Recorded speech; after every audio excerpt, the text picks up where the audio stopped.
for people seeking asylum. 4 days ago, the old Crooksling nursing home in Brittis was burnt down.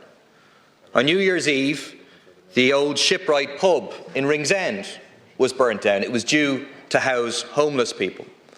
We have seen 26 arson attacks in the last 5 years against premises rumoured to be used for asylum seekers.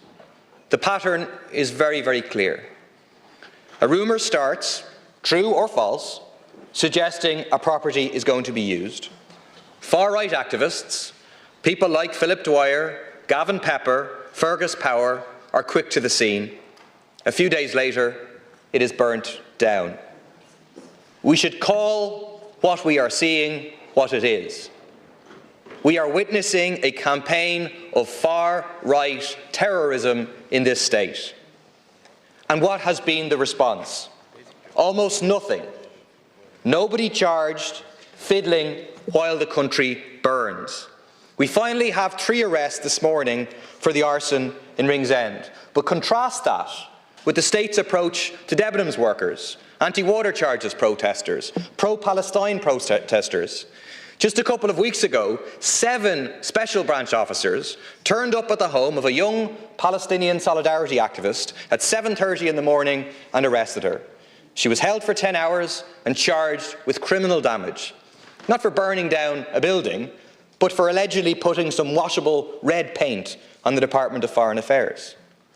But look at how the political establishment is dancing to the tune of the arsonists, cutting financial support and accommodation for Ukrainians, chartering flights for more deportations, forcing vulnerable asylum seekers to sleep on the streets. 750 of them now living in fear of violent racist attacks. The BBC reports that this now includes women and children. Evelyn said she was threatened with a knife and given 5 minutes to leave before they come back and stab us. Your local Fianna Fáil councillors shamefully making excuses for the arsonists, refusing to cooperate with the Gardaí.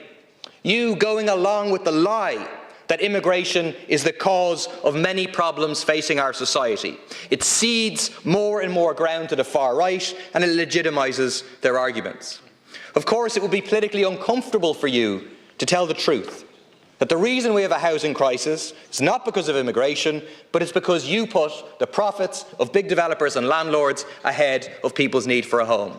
We have a health crisis because you put the private hospitals and the insurance companies first. We have deep inequality, we have neglected communities because of Fianna Fáil and Fine Gael, which have run the state since its foundation. That is why ordinary people need to take a stand against the terrorism of the far right, against the racism, homophobia, sexism and hate that they try to spread, and against the housing crisis and inequality that you have created. It is why they will stand together on Saturday the 2nd of March, 1:30 p.m. at Parnell Square. Now, Deputy, can I just say to you, you've named 4 individuals who are frequently named in the public media, and that's fine.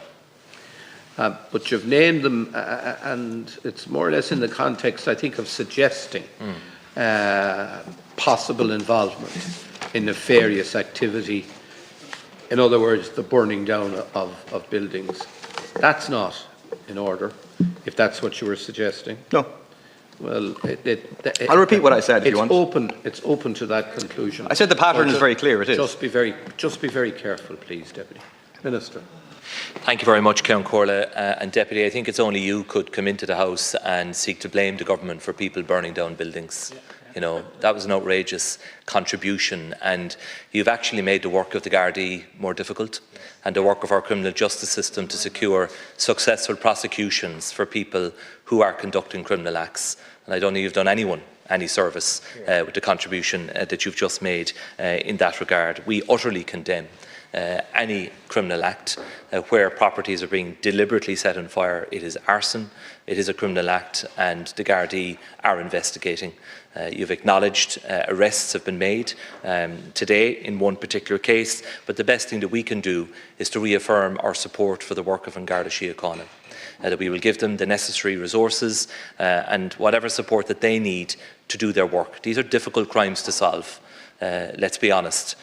but they will do everything they possibly can to solve them and to send files to the DPP and ultimately achieve convictions. So I think it's important that we do stand together and provide our support, because these are heinous crimes that could not just end up in damaging or destroying property, but could end up taking human life. And that is the real risk that we are very concerned about, and I know you are concerned about as well.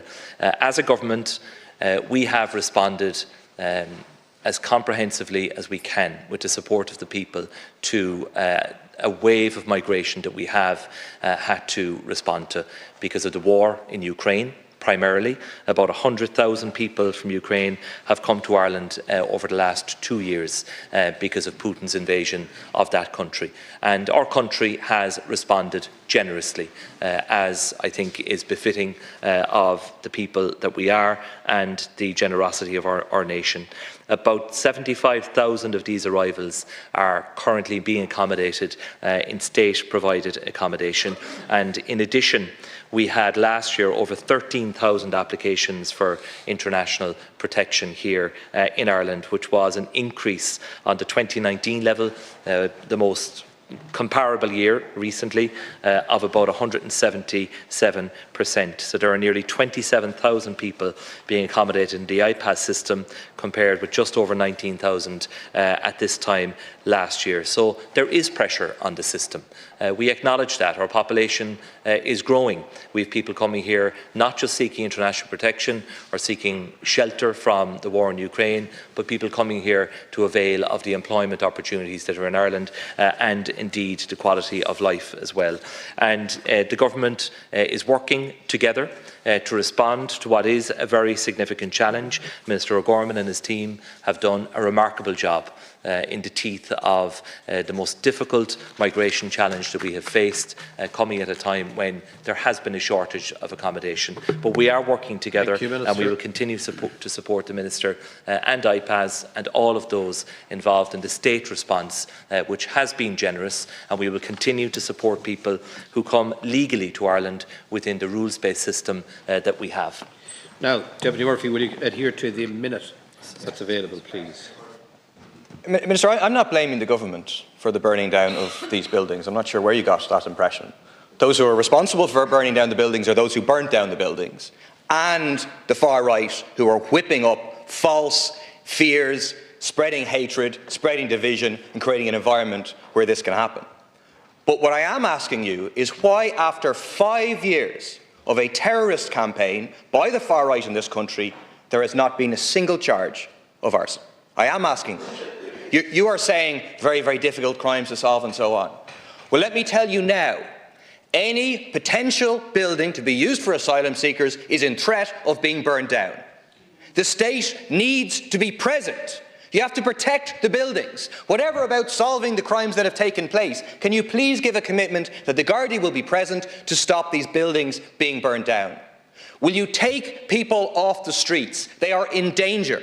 Both Irish rough sleepers who are faced with inappropriate emergency accommodation forced onto the streets, they should not be on the streets, and asylum seekers. Do not allow people to be in danger in the street. And I'm blaming you for the inequality in our society, for the housing crisis in our society, for the health crisis in our society, which are exploited by the far right, which falsely take anger and don't point it upwards at the people you represent, but blame the vulnerable in our society. That's what I'm blaming you for. Resume your seat. Deputy, I believe you did essentially blame the government. You accused us of dancing to the tune, I think was the phrase you used, of the far right, and you blamed them for burning the buildings. So, you are drawing a correlation which I think is completely unjustified and is not defensible. But look, if that's the way you want to represent yourself and your views in the House, then so be it. I'm not sure if you're suggesting that the state would provide security at every vacant building in the country. Because bear in mind, some of the buildings that have been burned down have not been earmarked for international protection and have not been earmarked for Ukrainians. It is because of the spread of misinformation, disinformation, a small number of people who are seizing on this issue to spread hate and to spread fear, and ultimately it results in criminal acts being done. So the answer is not just a security response. That does play a part for sure, and we will do all that we can to support communities who are pushing back